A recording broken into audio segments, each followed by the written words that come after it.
I'm Sushant from Raw.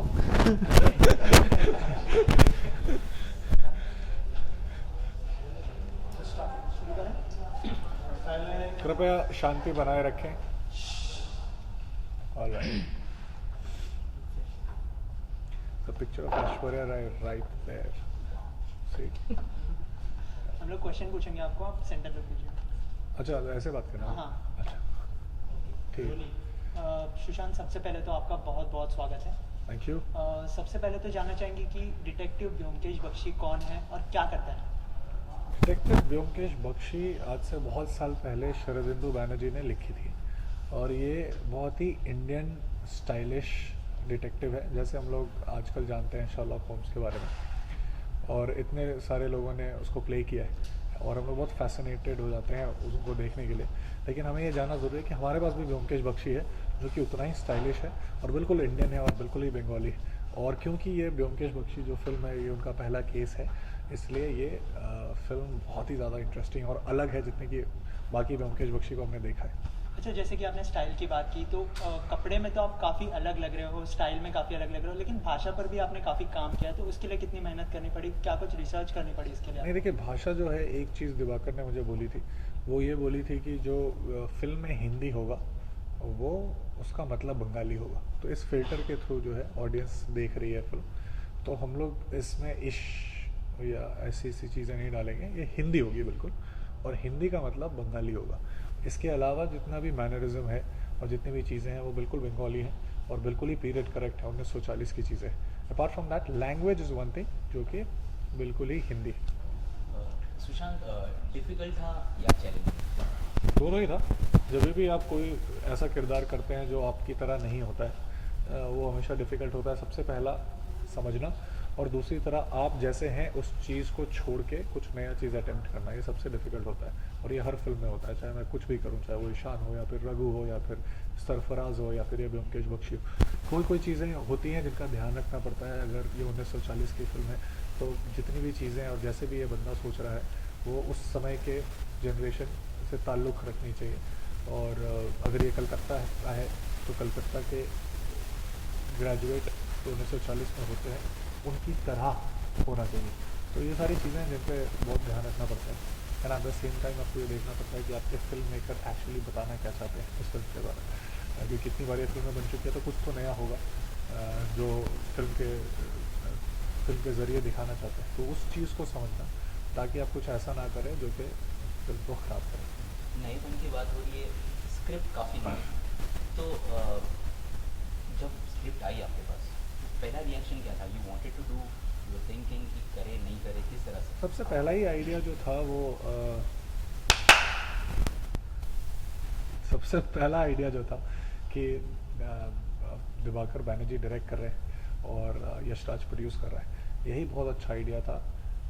कुछ और नहीं सोचने के लिए बल्कि ये फिल्म करने के लिए. ऊपर से जब मैंने स्क्रिप्ट पढ़ी तो स्क्रिप्ट में इतना नयापन है, क्योंकि आप देखेंगे कि हर एक चीज़ जो हम फिल्म में दिखा रहे हैं वो काफ़ी पीरियड करेक्ट है, लेकिन जिस तरीके से दिखा रहे हैं वो बहुत ही नया और इंटरेस्टिंग और इनोवेटिव है. तो इतना सब कुछ था जिसकी वजह से मैं बहुत कुछ सीख सकता था. तो मेरे पास रीज़न ही नहीं था ये सोचने का कि क्या मुझे करना चाहिए. बिल्कुल ही पहले दिन से मैं बहुत श्योर था. सुशांत, इसी से जुड़ा एक सवाल है मेरा कि जब आपको स्क्रिप्ट ऑफर हुई तभी आपको ब्योमकेश बख्शी के बारे में पता था, और कोलकाता के बारे में आप कितना जानते थे? जैसे कि आपने बताया कि नया तरह का कोलकाता इसमें दिखाया गया है, तो आपको कोलकाता के बारे में कितना पता था? ब्योमकेश बख्शी के बारे में मुझे पता था क्योंकि जब मैं बच्चा था तो मैं टीवी पे देखता था, तो मुझे कुछ चीज़ें याद है. मुझे म्यूज़िक याद है, मुझे रजत कपूर का विजुअल याद है, ये सारी चीज़ें याद थी, लेकिन बिल्कुल बारीकी से नहीं पता थी. स्कूल में मैंने जितना हिस्ट्री में पढ़ा था कलकत्ता के बारे में उतना सब कुछ पता था, और मुझे लगता था कि मुझे सब कुछ पता है कलकत्ता के बारे में प्री इंडिपेंडेंस. लेकिन जब ये फिल्म कर रहा था तो बहुत सारी ऐसी चीज़ों के बारे में पता चला जो कि पहले मुझे पता नहीं था. तो जब अब ये फिल्म देखेंगे आप देखेंगे कि बहुत सारे ऐसे मेंशन हैं जिसकी वजह से ऐसा सर्कमस्टेंसेस क्रिएट होता है कि एक ऑर्डिनरी इंसान अपने आप को उसमें उलझा लेता है और फिर वो उसके पास ये रूम होता है कि वो ब्योमकेश बख्शी बन सके. तो वो काफ़ी इंटरेस्टिंग था. अच्छा, जैसे कि अभी आपने कहा कि रजत कपूर जी का आवाज़ आपको याद है, काफ़ी पुरानी याद है, विजुअल याद है, आवाज़. जी, तो हाल ही में उनसे हमने बात की थी, तो उन्होंने कहा कि सुशांत को इस किरदार में देखने के लिए हम काफ़ी एक्साइटेड हैं, तो उसके लिए क्या कहना चाहेंगे आप? मैं यही कहना चाहूँगा कि उन्होंने इतने साल तक ये किरदार जिया है और हम लोग का ब्योमकेश का थोड़ा इंटरप्रिटेशन अलग है, और इस वजह से भी अलग है क्योंकि ये उनका पहला केस है। जी। तो हम दिखाते हैं कि वो जो ब्योमकेश बख्शी हमारे जहन में है, वो ब्योमकेश बख्शी कैसे बने, एक ऑर्डिनरी इंसान वो ब्योमकेश बख्शी कैसे बना। तो ये जर्नी बिल्कुल अलग है। तो मैं बस यही चाहता हूँ कि जो भी देखें और रजत जी जब देखें तो उनको भी ये बहुत पसंद आए। अच्छा, सुशांत, जर्नी की बात हो रही है, आपने स्मॉल स्क्रीन से स्टार्ट किया। नहीं, मैंने थिएटर से स्टार्ट। हाँ, थिएटर, स्मॉल स्क्रीन, उसके बाद फिल्म। जी। तो एज एन एक्टर आप क्या सोचते हैं कि कितना you have grown as an actor, as a film? अगर मैं एक मीडियम में भी काम कर रहा होता तो भी मैं ग्रो कर रहा होता, क्योंकि जब आप अलग अलग किरदार करते हैं अलग अलग डायरेक्टर के साथ, तो आपको अलग अलग पर्सपेक्टिव मिलता है काम करने का, और जिसकी वजह से आप सबकॉन्शियसली बहुत कुछ सीखते हैं। लेकिन जब आप डिफरेंट मीडियम में काम करते हैं तो थोड़ी बहुत चेंज करनी पड़ती है डायनामिक्स जो कि एक्टिंग की होती है। जैसे लाइव ऑडियंस है और कोई पीछे बैठा हुआ है, कोने में बैठा हुआ है, तो उनके लिए भी हमें एक्टिंग करनी पड़ती है। तो हम थोड़ा सा ऊपर सुर में काम करते हैं। टीवी बहुत ही क्लोज मीडियम होता है, तो आप थोड़ा भी करते हैं तो दिखता है, तो उसका ध्यान रखना पड़ता है। फिल्म में लेंसेज चेंज होते हैं, उसके हिसाब से आपको थोड़ा एडजस्ट करना पड़ता है। तो ये सारी बहुत ही फंडामेंटल चीज़ें हैं जिसको अलग अलग तरीके से आप अप्रोच करते हैं। लेकिन आई थिंक बॉटम लाइन यही है कि जब तक आप एज एन एक्टर अपने आप को कन्विंस कर लेते कि आप किरदार बन सकते और हैं, तब तक आपको फ़र्क नहीं पड़ता कि आपके सामने लाइव ऑडियंस बैठी हुई है या टीवी का कैमरा है या फिल्म का कैमरा है। आप एक एक्टर ही होते हैं, चाहे आप नुक्कड़ नाटक कर रहे हो या सबसे बड़ी फिल्म कर रहे हो इस देश की। अच्छा, फिल्म के दौरान आपने इस किरदार को जो है जिया है, तो फिल्म करने से पहले और फिल्म करने के बाद क्या आपको अलग महसूस होता है इस as a actor? As an actor film के बारे में देखिए, वही है, आप जब फिल्म की तैयारी कर रहे होते हैं तो आपको लगता है अच्छा ये सारी चीज़ें हैं जो आप कर सकते हैं। लेकिन जनरली जब आप कर लेते हैं उस चीज़ को तो आपका नज़रिया बदल जाता है, क्योंकि आपने पहली बार ऐसा कुछ किया है। तो बहुत सी ऐसी चीज़ें हैं जो मैंने पहले सोची भी नहीं थी कि मैं कर पाऊँगा, लेकिन क्योंकि दिवाकर बैनर्जी बहुत एम्फोसाइज़ करते हैं नयापन के लिए, एक्सपेरिमेंटेशन के लिए, इसलिए आप कुछ ऐसा कर देते हैं जो कि आप कभी प्लान नहीं किया आपने, और फिर वो अपने आप में बहुत रिवॉर्डिंग होता है। तो ऑब्वियसली जो मैंने सोचा था और जो हुआ उसमें बहुत फ़र्क है। लेकिन एक चीज़ बरकरार है, शुरू में भी बहुत ही अच्छे से शिद्दत से काम करना था, और ऑनेस्टली हमने काम भी किया है, तो वो चीज़ बिल्कुल कंसिस्टेंट है।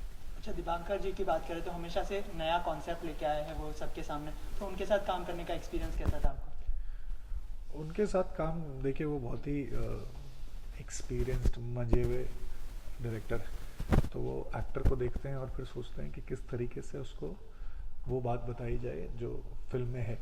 तो उन्होंने मुझे शुरू से बिल्कुल गाइड नहीं किया कि यार तुम्हें ये करना है। हमने पहले बहुत वर्कशॉप की, बहुत रिसर्च किया। मुझे ऐसा लग रहा था कि मैं इम्प्रोव्स कर रहा हूँ, मैं इम्प्रोवाइजेशंस कर रहा हूँ, लेकिन एक्चुअली वो ऐसा सिचुएशन क्रिएट कर रहे थे कि मैं वो कर पा रहा था। तो ये काफ़ी बहुत ही क्या कहते हैं मजे हुए डायरेक्टर की निशानी है, और यही करते करते मैंने बहुत कुछ नया कर लिया। और आखिर में जब मैं फिल्म शूट कर रहा था तो मुझे लगा कि अच्छा, इनको लगता है शुरू से ही अंदाज़ा है कि एग्जैक्टली उनको क्या चाहिए, लेकिन मुझे ऐसा सोचने पे वो मजबूर कर रहे हैं कि मैं ऐसा कर रहा हूँ। जब आप एज एन एक्टर इस तरीके से सोचते हैं तो आप इमिटेट नहीं करते, और इमिटेशन नहीं होती तो फिर एक सच्चाई होती है उस परफॉर्मेंस में। तो ये था।